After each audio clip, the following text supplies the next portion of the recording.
Hey everyone, welcome back to another Graviteam video. Today we're going over the deployment phase of the game. So let's get right into it. We are mainly going to be covering these squares right here. So as you see, we have both inner and outer squares, and they all correspond to different things. So let's start with our outer squares. Outer squares are mainly for trenches. They have nothing to do with visibility. They have really only to do with defensive postures, but they do have limiting factors with regards to units. So here, let's grab our tanks.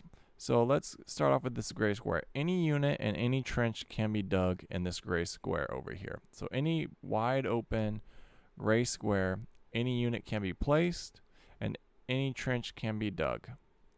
Now we have orange squares. You can no longer dig trenches in this square, but you can place whatever unit you would like. So let's grab a tank right here, and we can place a unit in that orange square. We can also do that with our anti-tank guns. As you see, we can place anti-tank guns in this orange square, but no trenches can be dug. Next up, we have red squares. Red squares mean no trenches can be dug, but only infantry can be placed in this square. So if we grab this tank right here, this beautiful little tank, it will not be placed there. If we grab this pack gun right here, it will be placed there, but I placed it in the orange. Oops. Right here. It won't go in the red. I confused myself there for a second. It will not go in the red. However, if these troops abandon this square right here, the infantry can solely go into this position as long as the gun's not with them. Alright, so that's something that I find extremely important in this game, because I know, like, oh, red means they can't go there. But it also corresponds to defensive and trenches. So that's good to know. Anyway, let's move on. Now you have all these small squares. These small squares correspond to concealment. Fun fact. Not so much visibility. Your visibility is actually these blue lines, which we're going to go over next. So let's grab an infantry unit and just start placing him. Alright, so if we place him right here, here's our test infantry. Right here, he is not concealed whatsoever. He's wide out in the open, not concealed, can be seen visible, perfectly visible. Next up, we have our yellow. So like most things in this game, they tend to be a bit backwards. So let me clarify. Yes. Alright. I just wanted to clarify before I gave you wrong information. Let's start with red and orange. So red and orange mean partial concealment. So that means this unit is partially concealed. So if you're trying to hide or set up an ambush, these are not exactly ideal. They're better than the gray, but they're not as good as the green. So think of this as backwards, right?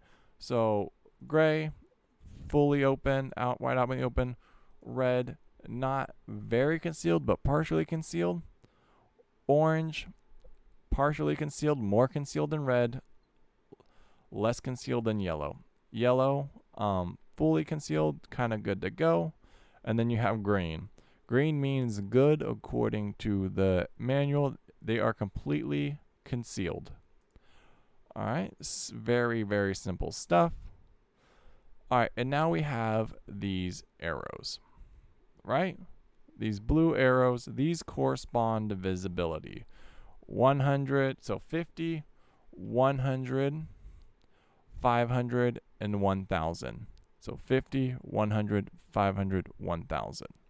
That's how many meters a unit can see in this particular direction from this position. So if we come over here and we want him to, let's grab a tank. Oh, we actually need to fix this a little bit. So real quick, right here in the upper top, show visibility on map, also known as the function 2 or the F2 key. If you hit F2, it changes up here. So now you have a standing infantryman. So if you were to place a standing infantry unit in this position, this is how far they can see: 100, 50, 100, 500, 1,000 meters in that general direction. Or right here, 50, 100, 500, 500 meters in that direction. Now let's hit F2 again, or right here, the show visibility. Our infantry is now prone or laying down. His visibility has reduced, and you can see these squares, they change. And then we go to tanks, and then tanks, you need to understand, they also can see in these general directions, but the blue lines change. See, as we cycle through them, you see the blue lines changing. If you look over here in the show visibility, you will see them, the units type cycling. Tank, infantry standing, infantry prone. So this is probably a large reason why your observers may not be working. You may have them, you may like put them right here. Let's say you just grab a random infantry guy and you drop him right here, and of course right here. And then you're like, oh, he should be able to see that field. It's far away. It says it can see like beyond 1,000 meters in that direction. But then we start hitting F2. Actually, let's go right here. Right here. And suddenly, well, if he goes prone, he can no longer observe that unit because the furthest he can see is 50 meters at most. But now if we cycle back to standing, he can see almost the full 500 in that general direction. So if your artillery comes under fire and your troops go prone, their visibility becomes waned and worse, and they can no longer see. Anyway, helpful video. Please also leave a like, subscribe, comment.